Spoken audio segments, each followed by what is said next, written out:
All right. So I'm here with Joe Anhalt, and he was on episode 39, which we talked about The Last Dance with Michael Jordan, the documentary that came out this summer. But I feel like this episode we're now going to be talking more about you and your interests. And I'm really excited to get inside your head and ask you some of these questions. Excited to be back. Big fan of the pod, and excited to do a deep dive in all things me, I suppose. Yes. Pleasure to be here. So now you live in New York now. Mm-hmm. So why did you move to New York? Talk about your background first. Yeah. Okay. Originally from the Midwest, grew up in a relatively small college town called Normal, Illinois. Shout out Illinois State Redbirds. Go Redbirds. And got to Chicago as quickly as I could. Went to undergrad, DePaul University, which is where we met originally. First day of school. First day of school. That's right. And been friends ever since. Yeah. Which is Cheers. Cool. Pretty cool. Yeah. Cheers. We're in my apartment drinking mezcal right now. Mm-hmm. And Joe has some herbal tea. I do. Once it's done steeping, are we done with the steep yet? See, I like everything I drink to be really strong, so I let it marinate. Okay. If that's the appropriate term. Yeah, sure. As long as possible. So. Okay. So maybe another 30, 35 minutes. Maybe when we're done with this podcast. Okay. Hopefully sooner than that. So undergrad at DePaul University in Chicago. So that's 4 years in Chicago. And then after a brief stint living abroad in China for a year, came back to Chicago and lived here for 4 or 5 years. And for me, I've just always been drawn to big cities. And I don't think there's a specific reason. I think there's a lot of reasons. I just really enjoy meeting new people. I have a lot of different interests, and it's easy to just flex all those interests in a big city because there's a lot going on, right? And after living in Chicago for, let's say almost 10 years, New York started becoming a bigger destination, and I just kept thinking more about it. Through the end of my time in Chicago, it became like, okay, like I love New York. I would travel there as often as I could. I would make every excuse either to visit friends or through work trips, and it just kept gnawing at me. I'm like, I gotta get here. I gotta move here. Okay. It really was, not to be the cliche, chasing my New York dreams, but that really was it for me. New York was the mecca for so many things, for art, for entertainment, for Broadway, business-wise. It really is the mecca for a lot of different things just for a lot of different things. And I just wanted a piece of that. And I also knew that I wanted a piece of it before I got too old and had too many responsibilities, right? Mm-hmm. New York is a great place if you're young, you're healthy, you don't really have many responsibilities, family, obviously the biggest thing. If you're rich. It's a great city if you're rich. That too. And this just kept gnawing at me. And I remember, I don't know what year it was, but I was working here in Chicago, and I wasn't super thrilled with where my job was going, and also had kind of the point in my relationship where it was, either shit or get off the pot. And I kind of had this not quarter life crisis, but I certainly did a lot within a short amount of time. And so I decided to leave my job, and that was kind of the tipping point for, okay, like if I don't have anything else holding me here to Chicago, now's the time to move to New York. And so I kind of made that decision very quickly after deciding to leave my job here in Chicago. And looking back, I'm so glad I did it when I did. Yeah. And because you've been there now for like a year and a half, 2 years? 2.5 years. 2.5 years. 2.5 years, yeah. So I moved there in December of 2017, right before 2018. And it's been everything I want and more. I moved there having a few friends from college and from work, but I really didn't know too much about the city. And when I first moved there, I was only working part-time. I didn't have a full-time job yet. I really did, kind of take a leap of faith and just kind of wanted to plant myself in the city of everything when I got there. And it was really fun moving there without having a big commitment work-wise, because it allowed me to explore the city, meet new people, connect with old friends or old colleagues that I haven't spoken to in a while, and just kind of use the city as my playground for the first 3 or 4 months. And got to be a tourist as well for those first 3 or 4 months. And it was super fun going to parks, museums, just exploring, getting lost. I can say after it's crazy. It's been 2.5 years. Obviously, it feels like a weekend, but it's been everything and more that I've wanted it to be. The energy, which I haven't mentioned, but probably should have let off with, is it's exactly that. It's this energy that's unmatched, and you feel it as soon as you land or as soon as you get into the city. Even during COVID, you still feel that energy that just permeates around every street corner, around every neighborhood you go to. And it's infectious, right? And I think that's another reason why I wanted to move there. Is I'm a big believer of just surrounding yourself with people that inspire you and push you and just make you a better person. And so I felt in Chicago I did that really well, and I felt, how can I take it to the next level? Right? How can I level up? How can I just heighten the scenario? And New York was the natural next step for me. I just really wanted to, implant myself in the center of it all, and I did that, and it's been great. So what are you doing there now? Describe to the listeners. So outside of I have a job now. I have so my full-time job, I work for a startup sneaker brand called Koyo, Koio, Koyo.co. I'm the director of marketing and e-commerce, so I get to sink my teeth into a lot of different creative elements. We are, a young, hip millennial brand. We do a lot of photo shoots and video shoots, which I get to have a huge part in, which is really exciting for me, and just exist in.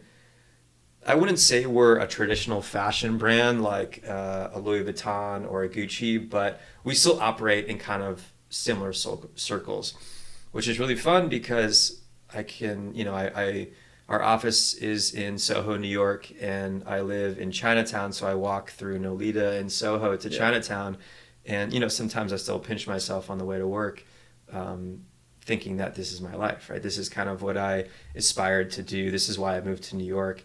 Working at a fashion brand in downtown Manhattan is just still a very cool feeling.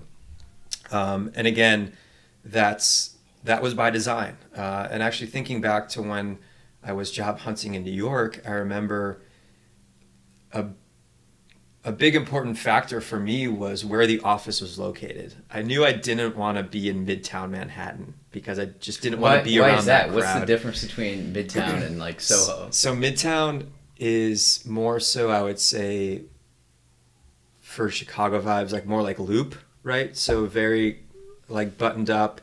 Think like the Chad, the Patagonia vest, the chukka boot, the khaki pants, the cookie cutter. There's a lot of finance and big ad agencies, just not as much. It's like big corporate. Yeah, right? big corporate. Yeah. And so I didn't want to be in one of those like kind of cookie cutter big business brands. I've always gravitated towards these kind of smaller niche things. Like even in Chicago, working at Interior Define, a small furniture brand, our first office was in Wicker Park and then Lincoln Park. So never really like downtown Loop or other big corporate centers. So it was by design to try to find a company or a brand that again fit what I was looking for, and again just very fortunate to kind of wind up there, and still just so cool to walk around Soho, and that's it's just cool to see the unique people walking around and like what they're wearing and how they interact with the world. Me having just a general interest in fashion and art and culture. You could make an argument that Soho and the West Village, neighborhoods that are very close to one another, that's where a lot of those people exist, and that's where a lot of those, I guess, like A+ players you could call exist in the world, right? It's downtown Manhattan, it's London, it's Paris, potentially Tokyo. And again, just like being able to sit there and just like people watch is so fun. And I get to do that on a daily basis, just strolling around my office. And that's part of why I love New York. And even on the weekends, just like walking around and just taking in the city, right? Just being a sponge and just like walking around and observing, going to cafes, going to bookstores, going to museums, just trying to absorb everything. Exactly. Absorb everything. And one of the great things about New York is its density and how close everything is to you. And it's a little ridiculous. Not great for a pandemic, but not great for a pandemic, which I'm sure we'll talk about a little bit later. But the density, I think, is one of the best things about New York City, especially in my neighborhood. So I live in Chinatown, which is very close to the Lower East Side. And again, I work in Soho. So my world is literally very small. It's a very small bubble, which I acknowledge. But I also love that. I love the diversity and how I can walk to anything and everything I want within 10 or 15 minutes. World-class art museums, grocery stores, bodegas, basketball courts, just parks, the Brooklyn Bridge, the Manhattan Bridge. It's all right there, and it's not hard to access. And I think that's one of the great things about cities and urban environments is just the accessibility of everything and the accessibility of a lot of different things. Chicago is a great city, and I have so much love and passion for it, but at times it is difficult to navigate. It is very segregated, right? The diversity, you really have to go outside of your way to see that and to feel that, whereas New York, it shows up right in your face. If you take the train, if you take the MTA, it's unapologetically in your face. And me personally, who is a bit more introverted, I have to physically put myself in moments and experiences. Otherwise, I'll just kind of, be too much to myself. Yep. So again, that's all by design. And New York, again, just has all these things right at your doorstep, quite literally. And it manifests itself so beautifully. And even during a pandemic, I can say without a doubt that energy, that accessibility, that diversity, that culture, everything that New York is, it still exists, not at the scale as it once used to be, but if you compare it to any other city in the States, it's still there. That energy is still there. So I've visited Joe 3 times now in New York over the past year and a half, I would say. And so the first time I went to go visit you, this was February 2019. Okay. And February 2019. And so we get there, it's like February 4th. Was I in Manhattan at that point, or was I in Brooklyn? You were in Manhattan. Okay. So you're living in Chinatown. And so I get off the plane and I come to Soho, and I usually travel on weekdays because I bartend on the weekends. So everybody's all working and Joe's at work. So I show up and it's like 60, 70 degrees. Nice. And so we're on Broome Street and I'm walking, and so I just have to kill time. So I go to Washington Square Park. Beautiful. And there's like this arch, and there's all these different types of people, and it's this beautiful day, and people are playing the piano. There's a piano there, and people are like just doing all sorts of different things. And I remember thinking to myself, just sitting there watching people, is like, wow, this is like the human experience all right here. And that's such a cool thing. I have a Yankee hat up here. Yankee hat, and it has MoMA on the side. I got it at MoMA. That's why this hat is so special. What I do wear it around Chicago. The reason why I wear it in Chicago is because this happened to me actually the other day. So I'll wear it at work while I'm bartending.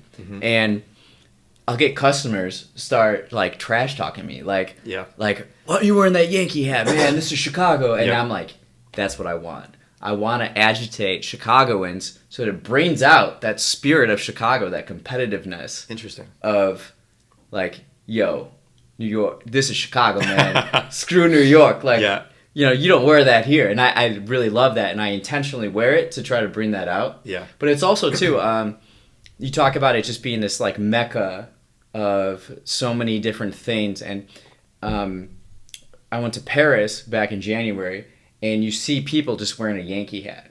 Like they're not wearing any other American things, and that's like the cool thing is like this is America. Yeah. Like so the hat represents, while I wear it here, it represents like America in a way, and that's why I have it back here, you know, kind of on this bookshelf, is because it does represent America to the world. You know, New York is America. It's still one of the most valuable and most recognizable brands in the world, I would say. After America and American culture, I would say New York is maybe right there next to America. Because I feel like whenever, especially foreigners, think of America, they think of New York, LA, right? Yeah. And I remember I bought a Yankee cap maybe 4 or 5 years ago when I went to a Yankees game before I lived there, and I would wear it all the time around Chicago just to, like, again, remind myself that, hey, like, you should go to New York at some point. And I would get so much shit all the time. But I wore it as like a fashion statement, right? Yeah. Even though I'm a huge White Sox fan. It is a fashion statement. It is. I mean, Jay-Z and so much culture, it's similar to kind of what Chance tried to do with the Sox cap, I think, in his social experiment, which he's not even the first one to do the Sox hat. That was like Dr. Dre, NWA, NWA, which is still very much like a fashion statement, the Sox cap, but not as much as the Yankee cap. Right. And I would get so much shit for it wearing it in Chicago, and especially when I went home to visit my parents, because my parents are huge Sox fans. They're like, Joe, what are you doing? And I'm like, it's a fashion statement. I'm sure parents love hearing that. It's a fashion statement.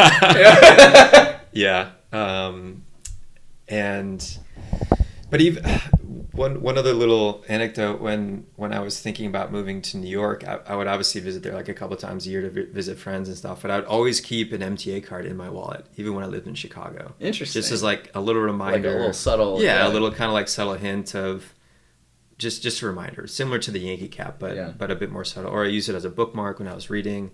I definitely had New York in the back of my mind, and it just kept clawing at me and gnawing at me, and I just knew I had to get there at some point. So what's it been like with COVID? What's the city like, and what's been your experience with that? So COVID hit mid-March, and we started working from home, and then I actually came back to Chicago to stay with my girlfriend. We're doing long distance, and I took this as an opportunity to not be quarantined by myself in downtown New York, which I acted pretty quickly, and I'm glad I did, because everyone that stayed there during March, April, beginning of May said it was pretty just dead. You know, no one walking around, everything was closed, no one knew what was happening, and just seemed like a pretty terrible experience. This pandemic is one of the worst things that could happen to New York City and cities in general, right? You have to stay in your home, and most homes and apartments in New York are extremely small. Right. No one moves to New York to get a nice apartment and relax, right? You go to New York, you get a tiny apartment, usually shitty, so you can spend all of your time and effort outside of your apartment doing other things. So not great for a global pandemic. So I got out as quickly as I could, spent a lot of good quality time here in Chicago with her. And then when I went back, it was mid-July, and it was still pretty dead. But what's crazy is when I first flew back after being gone for, at first, what I thought was going to be a few weeks and turned into 4 months. When I landed, I remember taking Uber back from LaGuardia into the city, and I just still felt that rush. Yeah. I still felt that energy. And when I got to my place and just threw my shit down and walked around, the vibes and the energy was so optimistic and so fun. The restaurants turned themselves into outdoor establishments. The streets were, pretty packed. Everyone was masking. Everyone was respecting each other's space, but that energy still existed. And coming from Chicago, it was still 10x more lively, 10x more energy, 10x more people. Again, Chicago is just much more spread out, right? So you just don't have that energy. You can't feel it, right? You really have to seek it out. You have to go to places and bars and restaurants and entertainment venues. Obviously, everything is shut down. So it was still very, very lively. And I feel like week over week, it's gotten more and more lively throughout the summer. I'm curious to see what happens now that fall is rolling in. And most things are still closed. Actually, I think yesterday or end of September was when we first got indoor dining to 25%. Okay. And I'm curious to see how that goes, because another great thing about New York is the restaurant scene. I mean, it's not unlikely that people just never eat at home, right? They never cook, Yeah. because the kitchens are just way too small, and you have just amazing food everywhere you go. Even a corner store bodega could have, like, a gem of a sandwich, Yeah. or a falafel cart could be, great for a cheap price, or like a pizza slice, right? Whether it's like Scar's Pizza near me or like Joe's Pizza, like that's still like, There's great. this quick story. So I was walking back to your apartment one time, Yeah. and I stopped at this like kind of like hole in the wall pizza place. Yeah. I got a slice. I'm the only one there, and I'm thinking like, oh, I'm the only one here. Like that's kind of weird. Uh-huh. I wonder if this place is good or bad or. So then I'm sitting there, and then within like 10 minutes, Yeah. like 10 different people come in and out and Yeah. got pizza. And it was like, oh wow. Which one was it? I Was it Scar's? Williamsburg? No. It was I couldn't tell you. I have it on my Google Maps somewhere, but Got it. Yeah, but I'm curious to see what happens. But regardless, New York is still like very much alive. And also, just to preface this kind of monologue, most of my life is downtown, right? So I actually really haven't ventured uptown very much. Embarrassed to say, but again, to my previous point, like my bubble is so tiny, right? It lives below 14th Street, in between West Village and Chinatown, Lower East Side. It's a very small part of the world. I recognize that. But again, that's where everything lives and exists. And at least in that small part of town, and obviously I have friends who live uptown, who live in Brooklyn. I spend a lot of time in Brooklyn on the weekends. It's still just like one of the best places in the world.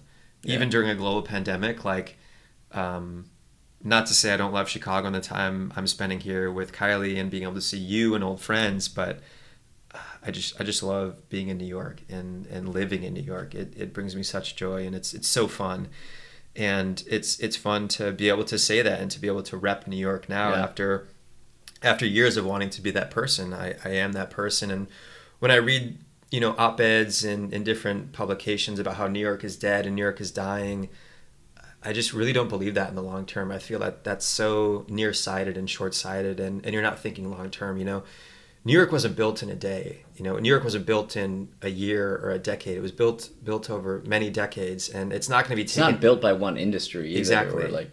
And it's not going to be taken down by one pandemic that's going to last, let's say, 12 at most 24 months, right?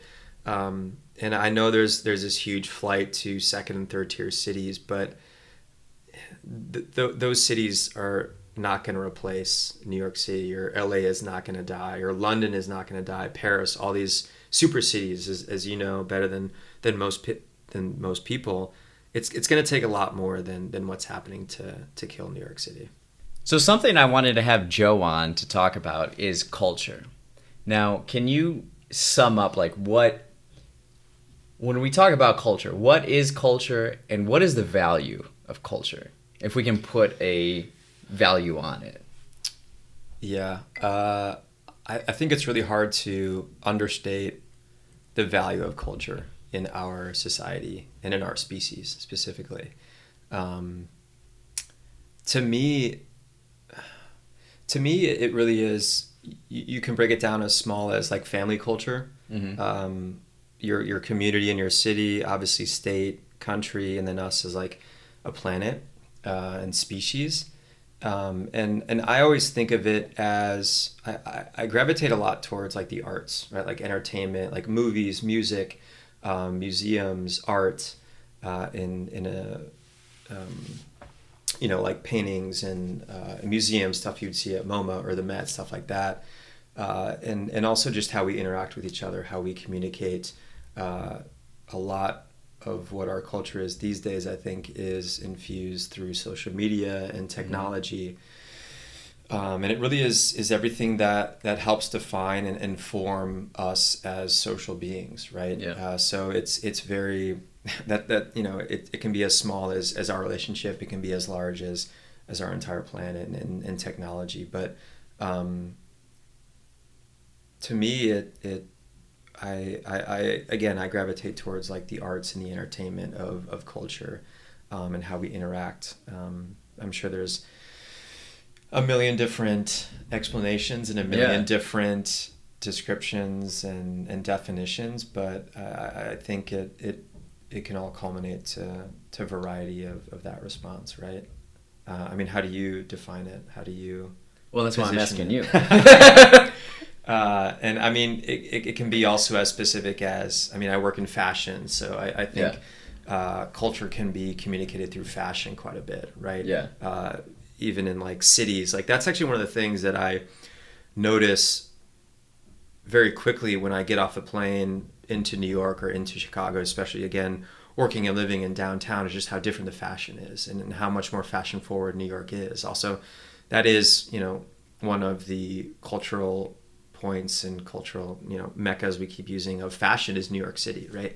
And that's very noticeable, right? It's very black and white, right? You see what people are wearing, right? You see how people are dressing themselves, and that's something that's very obvious, and something that I like as well. Again, one of the things that took me to New York was the culture, and specifically fashion and art, entertainment, museums, the people.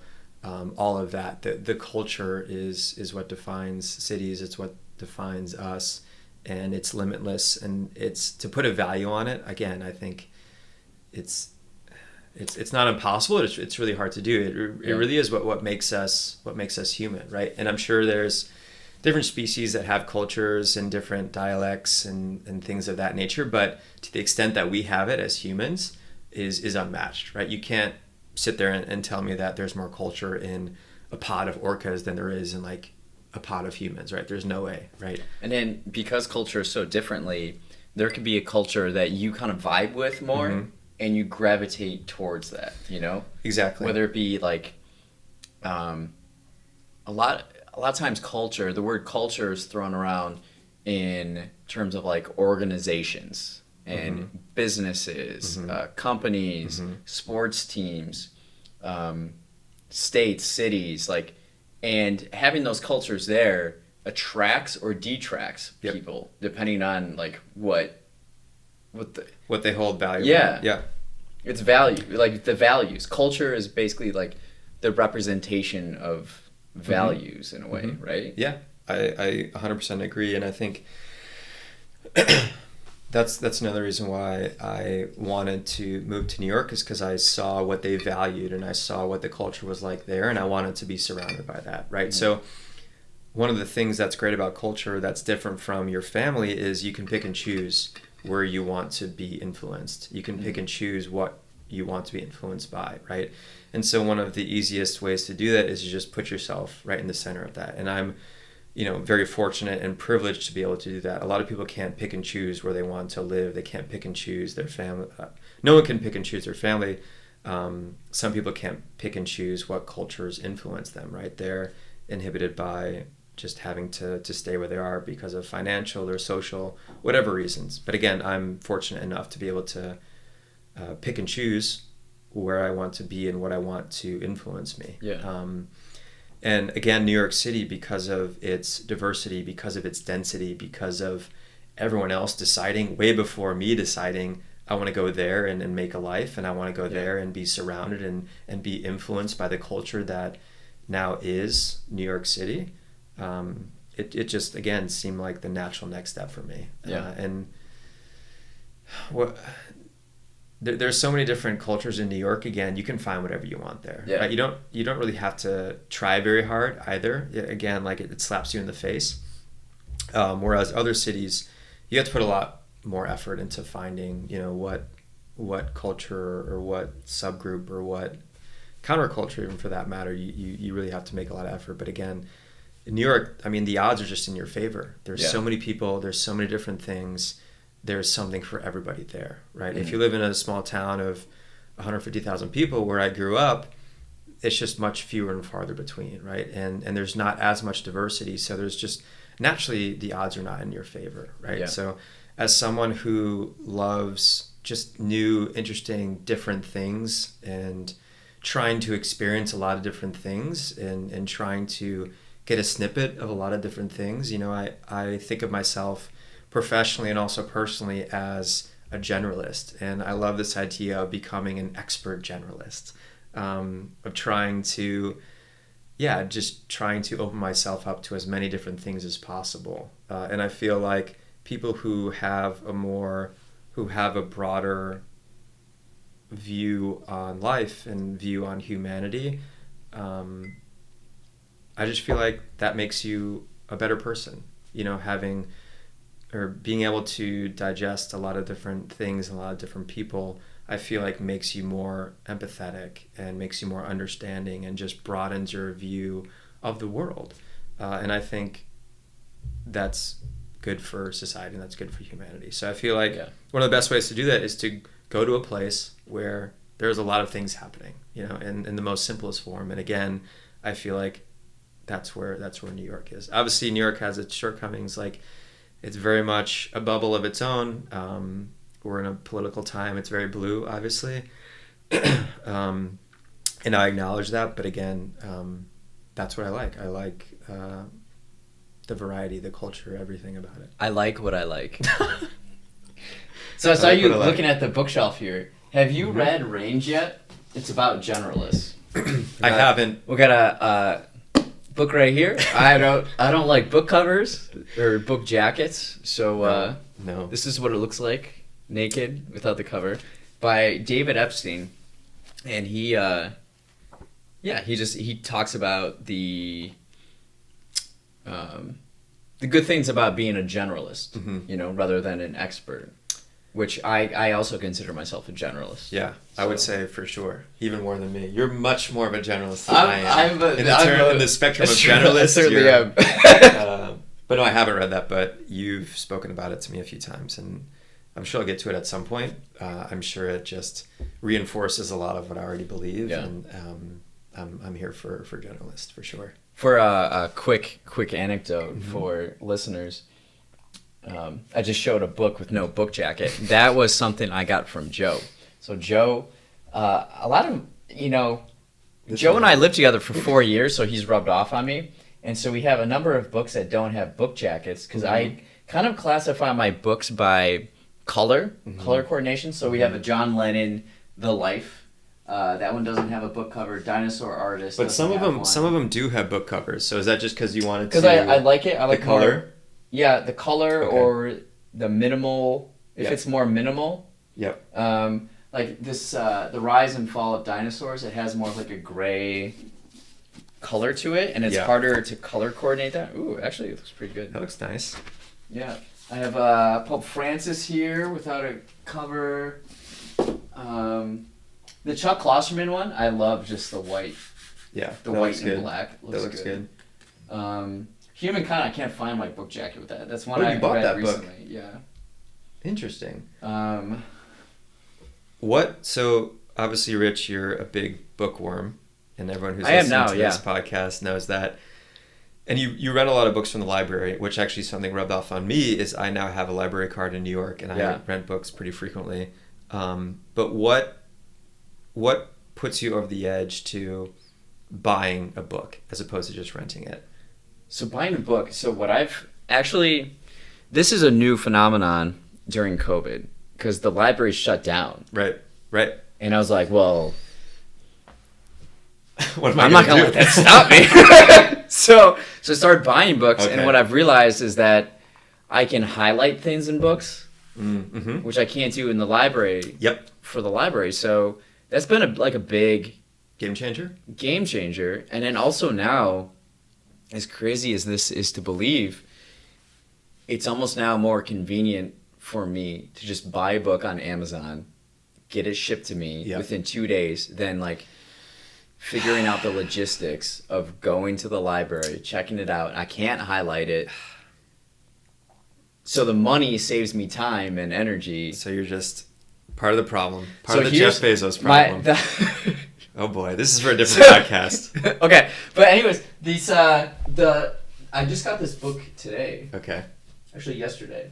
So it's called The Holographic Universe, and I was watching the Packer game on Sunday night, And I saw your Instagram post about this. I'm actually intrigued. Sorry, continue. Yeah, so I watched. I don't really watch sports talk shows anymore, but during COVID, I've been kind of like watching Pat McAfee show clips, and Aaron Rodgers was on that program, and he had like a half-hour interview, and towards the end of the interview with Aaron Rodgers, this one, it was last week.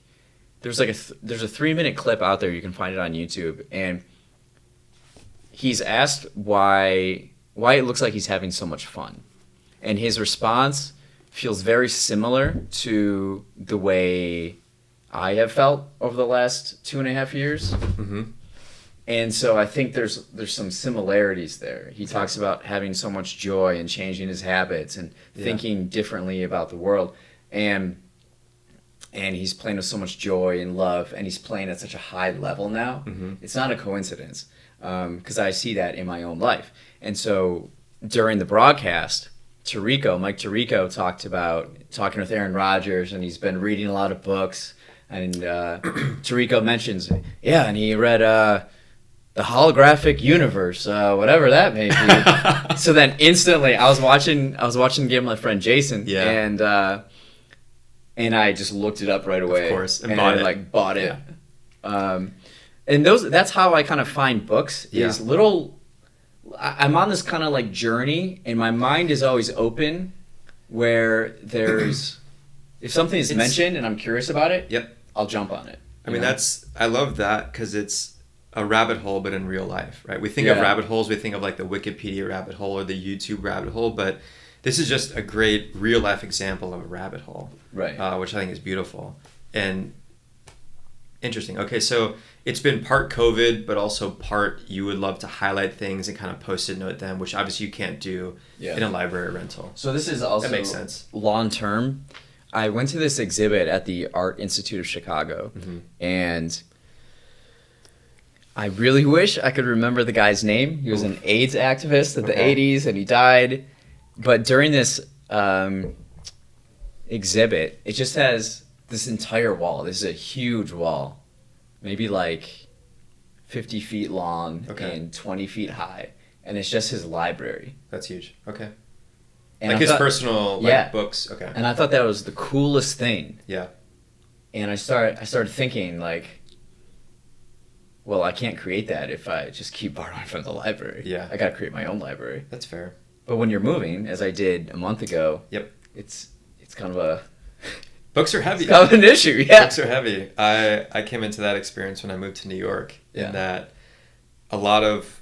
I moved to New York with 2 suitcases full of clothes, and then I put everything else in storage in New York. Yeah. And storage was mostly books and records and a few other miscellaneous items. And I lived without them for a year.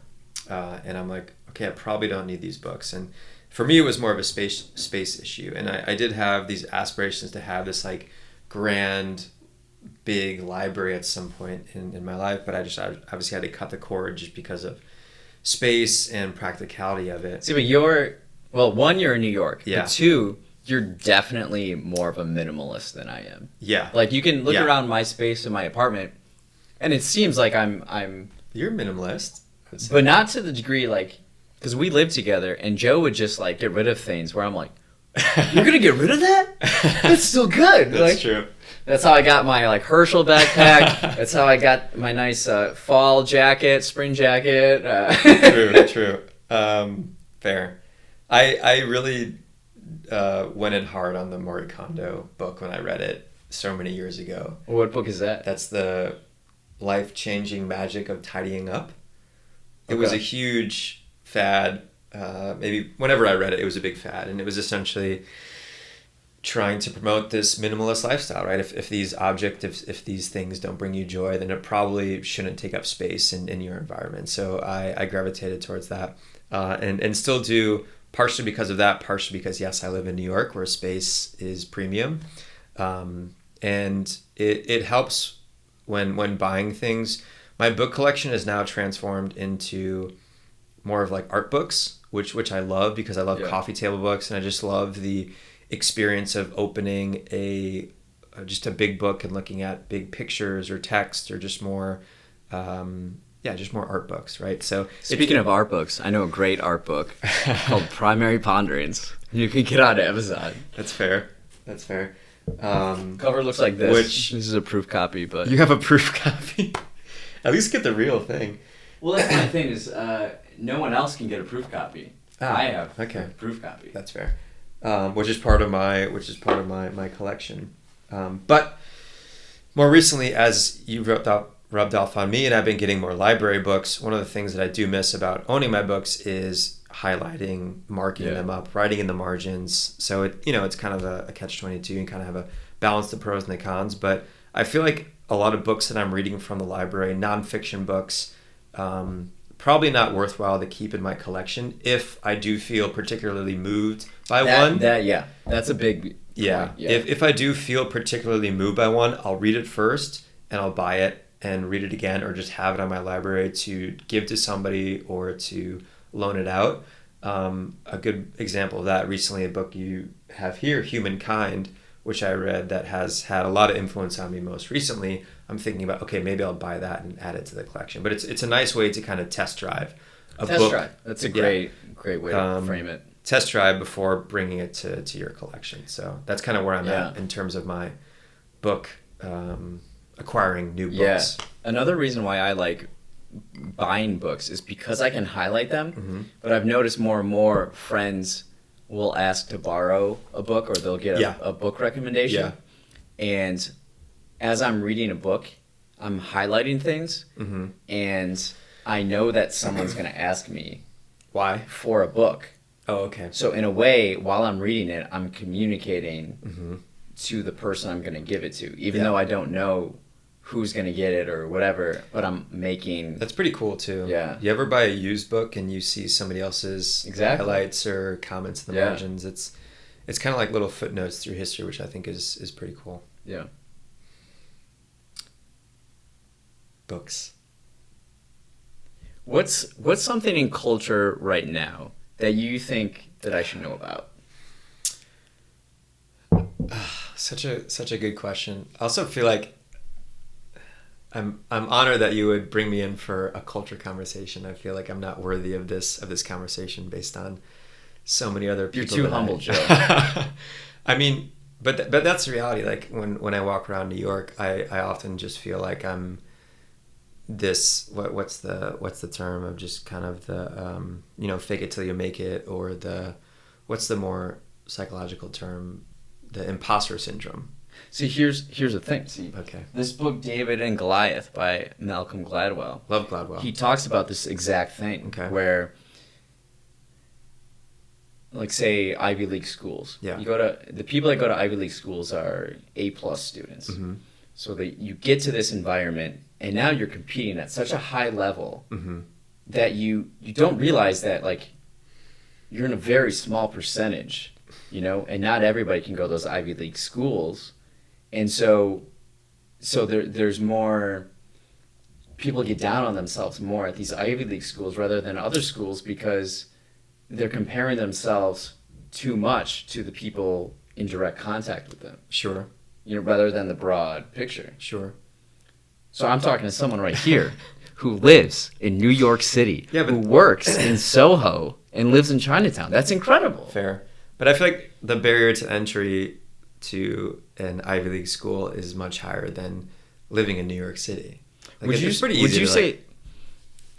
say this, that you don't go to New York City unless you have a pretty clear idea of what you want out of life, or out of what you're into, or you're not just gonna like randomly, I'm gonna go live in New York for a little bit. That's fair. I do know a lot of people who, I feel like you either know you can live in New York City or you can't, right? Like my brother's a good example. He loves visiting New York City, but he knows he could never live there. Like he wouldn't want the density. He wouldn't want the hustle and bustle. He wouldn't want the grimy, the dirty.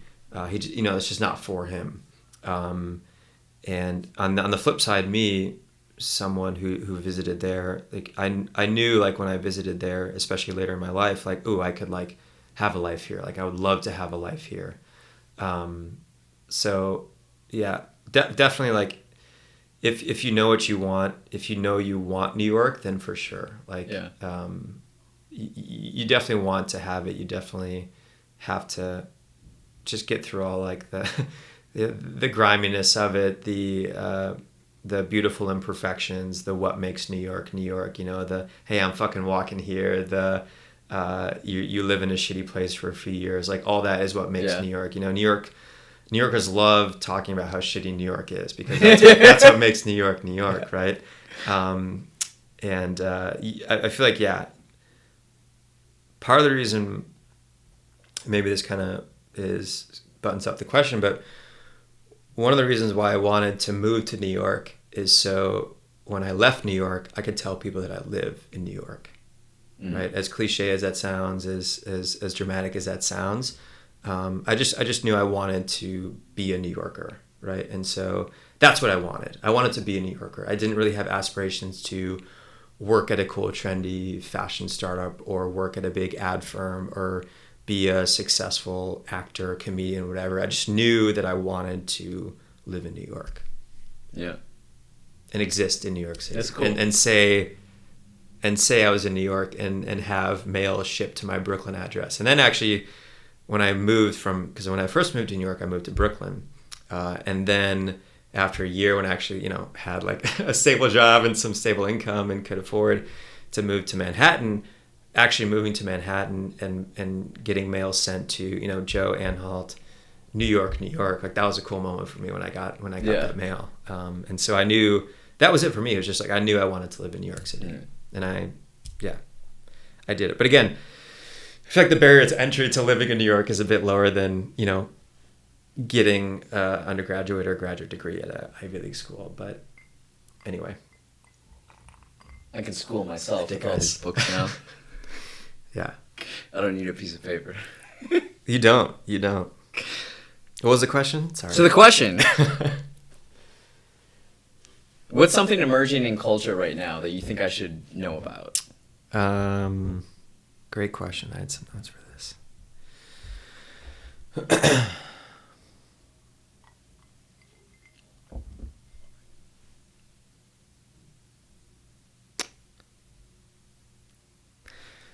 So I think in culture right now, things that I find most interesting, and we talked a little bit about this earlier before we started recording, but and again, I exist in the fashion world, in the startup world, and more the creative world. And something that I've noticed that I actually really like is creatively just really embracing the imperfections. And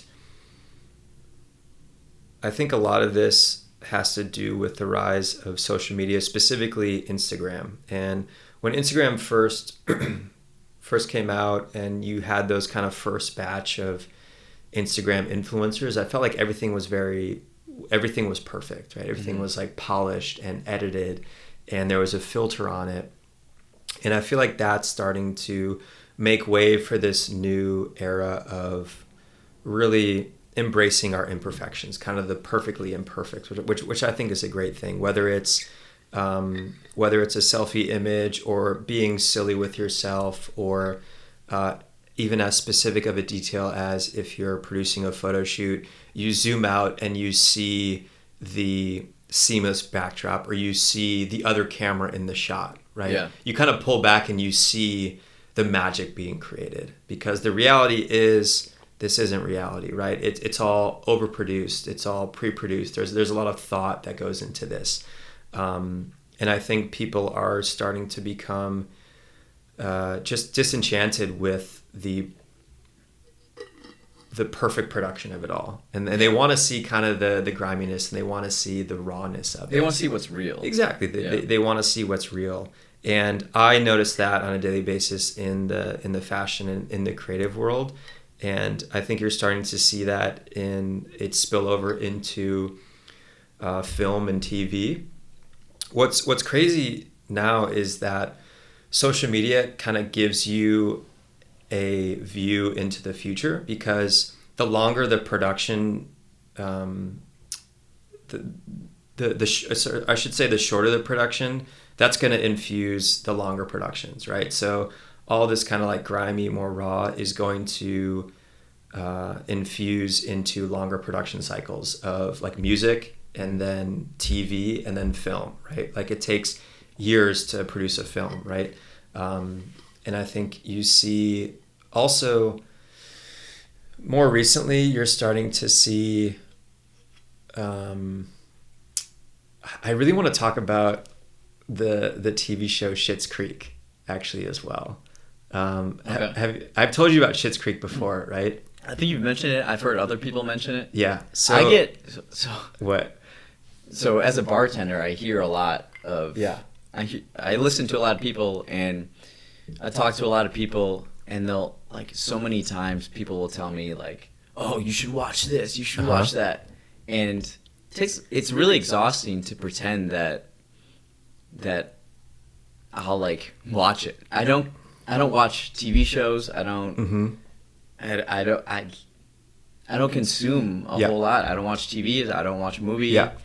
And so I'm curious. So that's why I want your opinion of like what's good out there.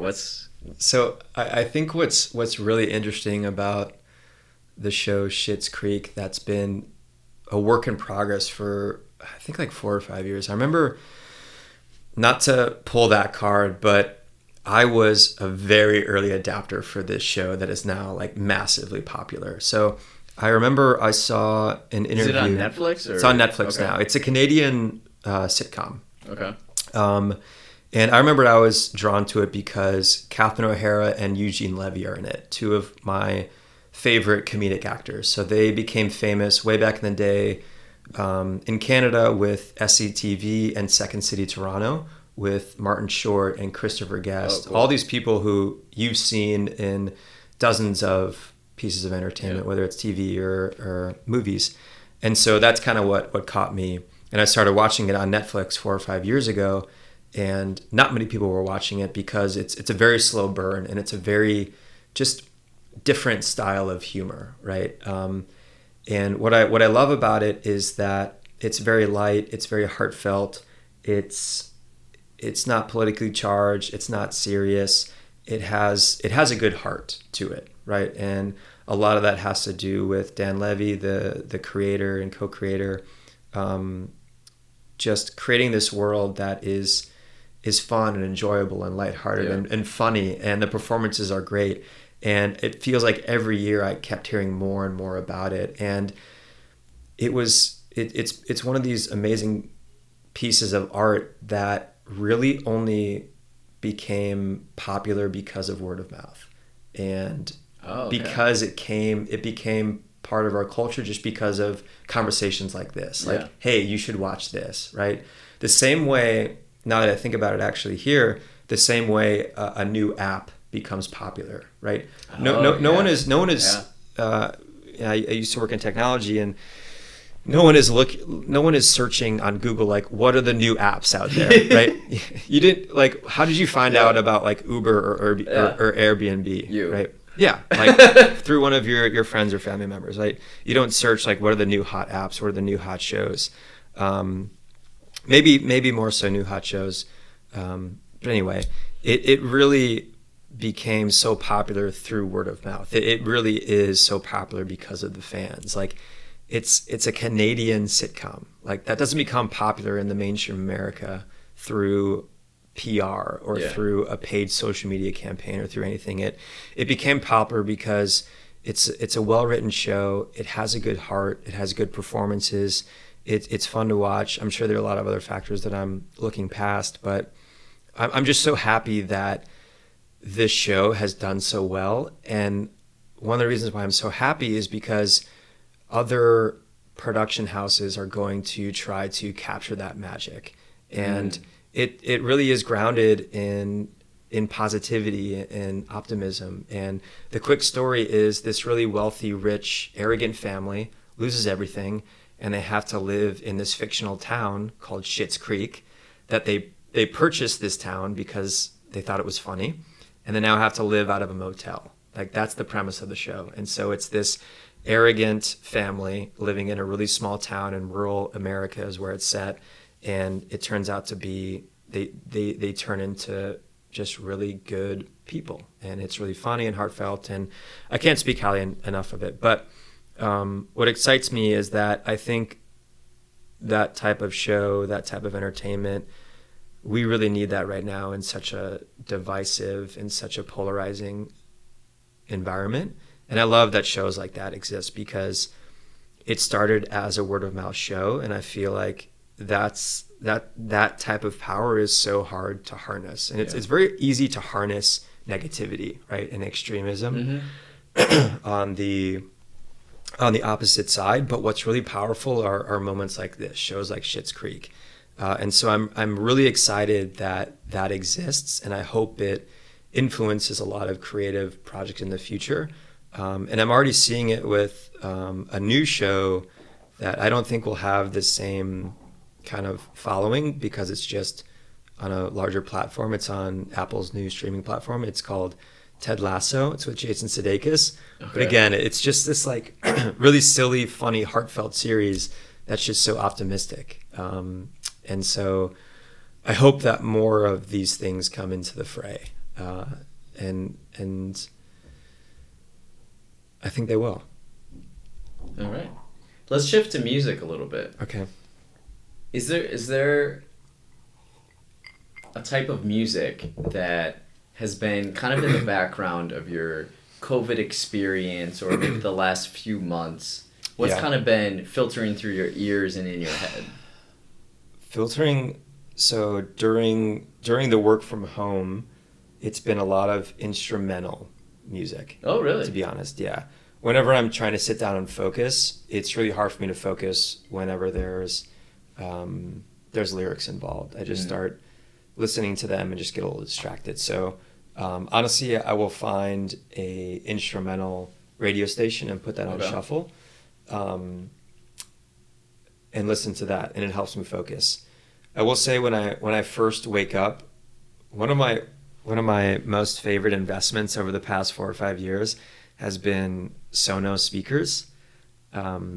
Just having them in like each room of your home. I don't live in a big home. You've seen my apartment, but I still have 2 rooms, a bedroom and a living room / kitchen. But the first thing I do when I wake up is I'll put on some background music, and it usually is a radio station based on an artist.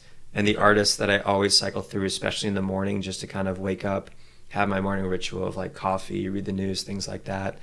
It's either Whitney, the shout out to Whitney, Chicago-based band, or who's the artist that does all the albums with like different states?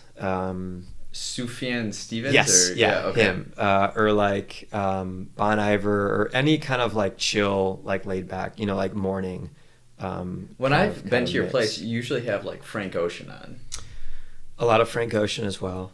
And anything like super chill. Honestly, like I don't listen to a lot of upbeat music unless it's for a very specific moment, which is usually when I'm with people or friends, or like prepping to like go out for an evening, which doesn't happen very often these days. So it's been much more relaxed and chill, and just think of like back on your heels type music. And a lot of acoustic things, a lot of like piano, guitar, and I think that matches with most people's moods, right? Kind of like looking out the window when it's raining outside, a little melancholy, a little sad, and again, like it's just nice to wake up and just like put on some music, and just kind of have that in the background. Interesting. Yeah. Shifting to books now. Yes. This may be a hard question. I'm known for my hard questions. What are the three books that have influenced you most, and what's on your to-read list? Okay, 3 books influenced me the most. I always struggle with these questions because part of me wants to answer them so it sounds like I'm super smart and know what I'm talking about. And then the other half is like, you should just answer it honestly. So I'll find a happy medium. the 3 books, I would say the Steve Jobs biography by Walter Isaacson. Yeah, I read that on the tractor this summer. Okay. Hopefully you were watching where you were going on the tractor. Audiobook. Okay. Do you still say I read it if you listen to the audiobook? What did I just say? You just said I read it. I said read it? Yeah, I guess so. Interesting. I guess that checks out. Have you ever... This is a reading hack. I don't know if I've told you, but I follow this guy on Twitter, Emerson Spartz. He started MuggleNet, which is a Harry Potter website when he was like 12 or 13. He's kind of a savant kind of guy. He's really ridiculously smart, but he has a pretty great Twitter feed. And one of his reading hacks, which I tried and it actually works wonders, is you listen to an audiobook at, let's say, like 1.5 times speed, and you read it at the same time. Okay. So you have the audio component and the visual component. And apparently you can obviously get through things much quicker, and you are able to recall them much better. Essentially, it just lasts longer in your memory. Okay. So I don't know if you tried that, but I think you should give it a shot. I started doing that with, I have a Benjamin Franklin biography by Walter Isaacson. There you go. Or even just white noise, because there's so many distractions if you're reading, which I'm sure you get all the time, of like a car passing or someone playing the piano next door or just whatever. Even if you're just like listening to white noise, so you kill out, that sense and just kind of focus. I heard that helps too. Anyway, Steve Jobs, bio, Walter Isaacson, Chuck Klosterman, But What If We're Wrong? Oh, really? That's one of the books that I love thinking about, and then also it's the book that I recommend the most. Really? Yeah. Okay. Yeah. Just because also, if you forget what it's about and you just read the title, But What If We're Wrong, I think is such a provocative and interesting thought, because we're probably doing a lot of things wrong right now, right? Which we're not going to figure out until... But we're very confident in right now. Yeah. Yes. And yeah, the chances are we're not right about a lot of things right now. Yeah. And so I just love the idea of approaching most things with, not trying to just be a naysayer all the time. Like I think I'm a pretty optimistic guy, but I just love kind of checking myself and thinking like, well, wait, what if like that's wrong? Like, what if we're doing this wrong, right? And I just love posing that question wherever it's appropriate, at a campfire or with a good group of friends. Like, what if we're doing this wrong, right? It could be as small as, a good example is, what if we're doing the office wrong? Like, what if we should be working remotely more, right? This is a great example of maybe we're doing it wrong. Like, I don't believe that, but this is a great kind of litmus test for that. That book is my, I think, favorite book. Yeah. Because and you turned me onto it. Yeah. It's, again, it's one I recommend the most. Yeah. And it's just like, it gets you to think about the present as if it were the past. Yep. Because we often place ourselves into the shoes, or, well, we don't even do that. We think about, say, someone in 1910, and we're like, oh my gosh, can you believe that they thought that? Yeah. And there's this arrogance that we have. Yep.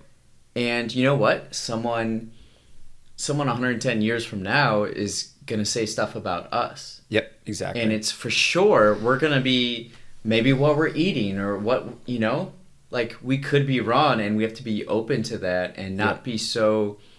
I think a lot of people get so stressed out about trying to be right all the time. That's got to be so exhausting. Yeah. What if you say, I'm not really sure. I guess I'm open, Yeah. Then you're just liberated. Yeah. There's a huge weight off your shoulders, and I couldn't agree with you more. I think this is one of the areas where we mesh really well. A lot of areas we do, I feel. But you turned me on to this book, and I recommend it to anyone and everyone whenever they ask for book recommendations. It's a pretty easy read too. It's so interesting too, because he's known as like a rock critic.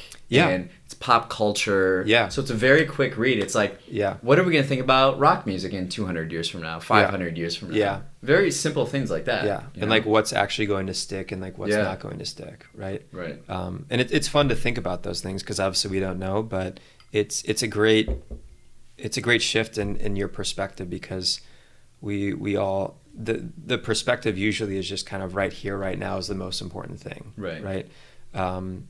And it's really not, right? Because we're going to look back on this time period, especially with COVID. I mean, COVID is a great example of that. What if it really isn't that big of a deal?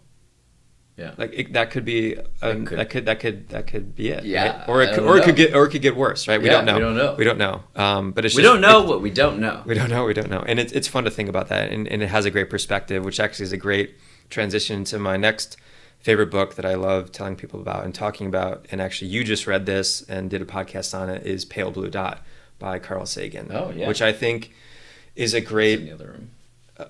Literal representation and literal example of having perspective, and just how physically small we are, and how much we don't know, and how short amount of time we've been around on this planet. And it's just a great book about perspective and the universe. And I love the way he writes and he thinks, and it's just a great book about perspective. And if you haven't read it, at least like Google the image of the pale blue dot, and kind of shows you like this is Earth and the mass surroundings. And just the thought, I would love to.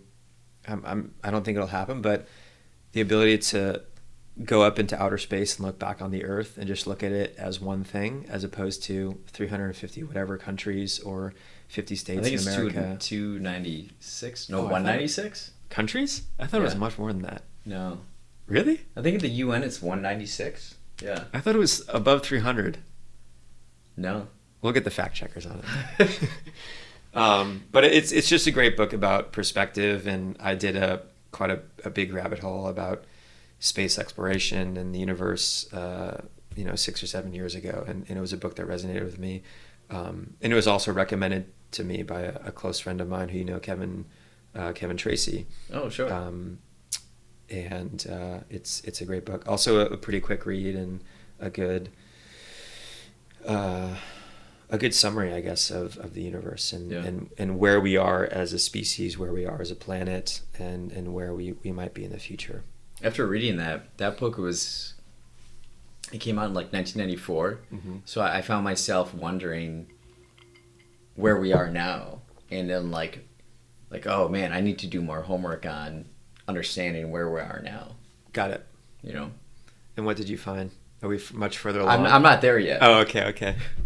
We'll get someone on the podcast that can explain it to me. Kevin, you should get Kevin on here. Yeah. Okay. You should definitely get Kevin. He can talk circles around people about space and Carl Sagan. And I thought I did a deep dive. He did a deep dive. Nice. Yeah. Maybe get him on. He could be a good addition.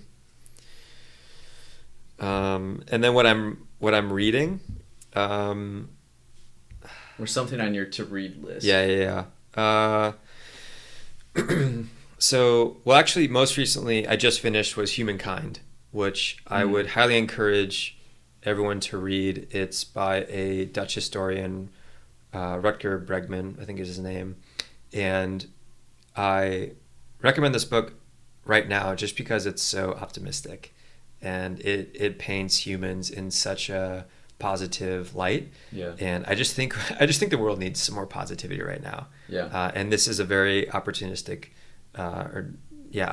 view of humans, and refutes and debunks a lot of famous psychological studies, most famously the Stanford prison experiment, the Milgram experiment of shocking people even though they're saying please don't shock me, and the doctor is saying it's fine, keep going. Right. The Lord of the Flies experiment, or not experiment, the movie that came out, it just kind of tries as best he can to debunk the myth that humans are terrible people. Yeah. And in reality, I don't think we're as bad as we might think.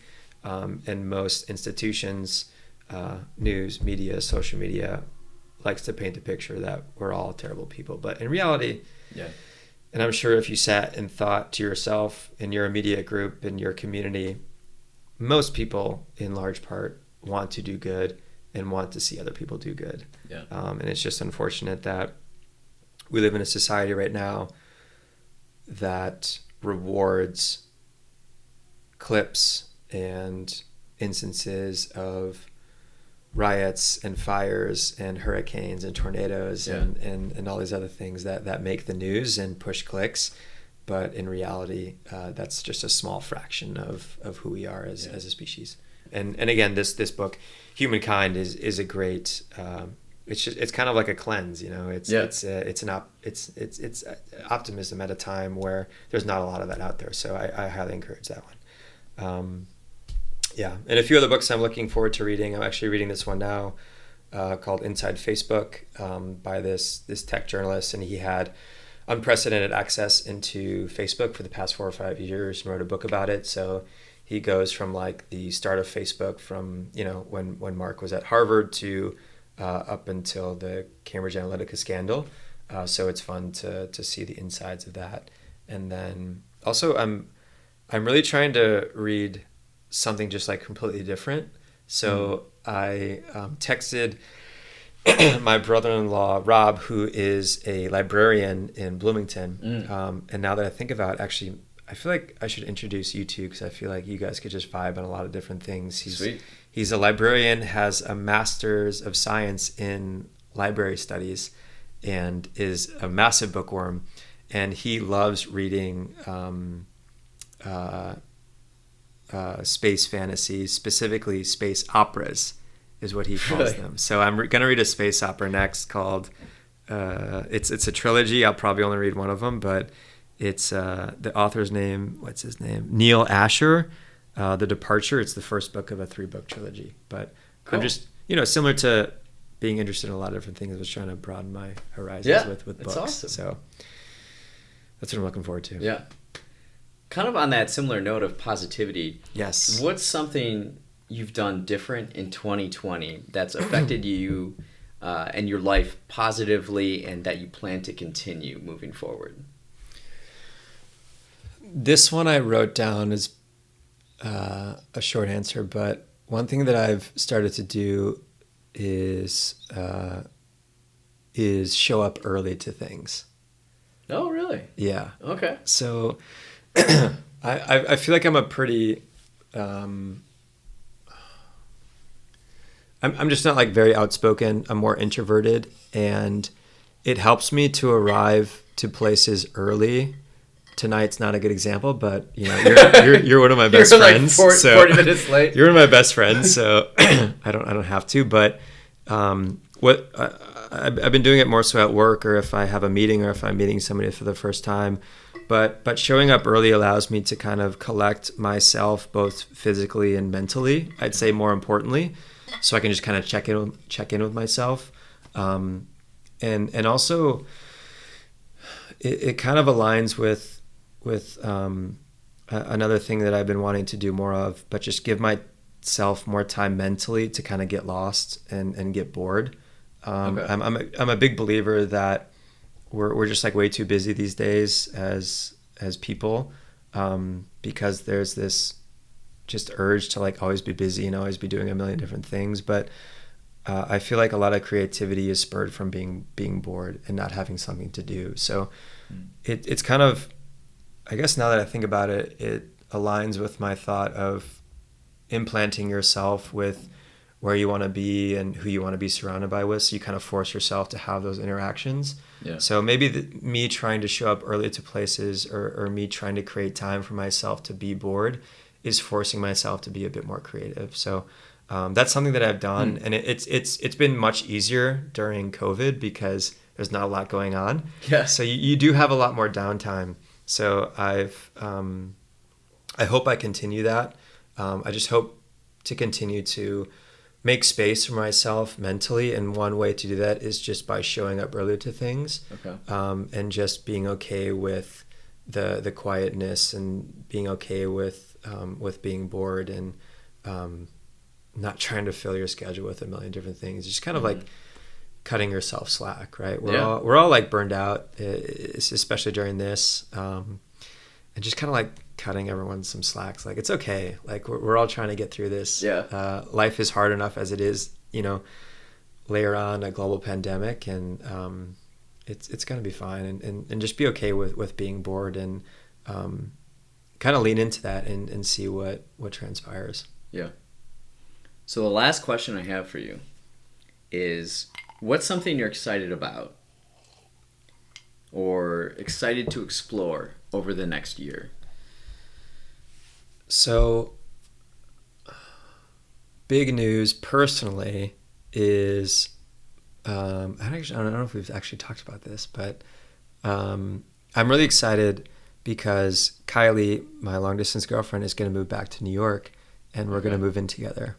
Okay. And I personally am super excited about that, and I've thought about it even differently now. I'm a big traveler because I love exploring new things. Yeah, you are. You've gone to quite a few places. Yeah, I've been very, just very privileged to be able to travel quite a bit. And I kind of had this aha moment last weekend when I was talking to a friend, and traveling in its most basic form is obviously you think of like going to Europe or going to a different city, but it doesn't have to just be that, right? Nope, not at all. You can define it however you want. And so I'm almost defining this next move as traveling. And I'm really excited to take this journey with somebody else who I'm in love with and want to kind of continue our life and really start our life together, right? Because you're in a relationship with somebody, but if you're not living with them, you still have kind of your two separate lives. So I'm actually really excited to join my life with somebody and start a new life together. Obviously, we're going to have like our own individual lives, right? We're not defined by each other. We still have our individual lives, but I'm so excited, especially after being long distance for over a year, to kind of come back together and start a new life together in New York, right? Yeah. Whether it's Manhattan or Brooklyn, but I'm just so excited for that next chapter in my life. And you were recently talking about chapters and transitions, and this is a massive one for me and for her, just joining our lives together, living together as a partnership. And I was trying to think of other answers, but that's the reality, right? It's that chapter. That's a huge moment for both of us. She's moving back to New York. We're going to be moving in together in a brand new place, probably in a new apartment. And that's really exciting. And I'm excited to see what happens with that. She is so different than me. She is type A, go-getter, wakes up early and does a million different things. I'm much more laid back, to myself, introverted, and I'm excited to see what happens with that. And if I were to say anything else, I'd be lying to myself and to you and to everybody else. So that's the honest truth. I'm excited to start my life with a woman who I'm in love with and want to spend the rest of my life with. That is beautiful and exciting. Thank you for sharing that. Some positivity and optimism out to the listeners of your pod. Yeah. Well, on that note, thanks, Joe, for coming on the pod. Always a pleasure. Hope to be back. It's been fun. Thank you.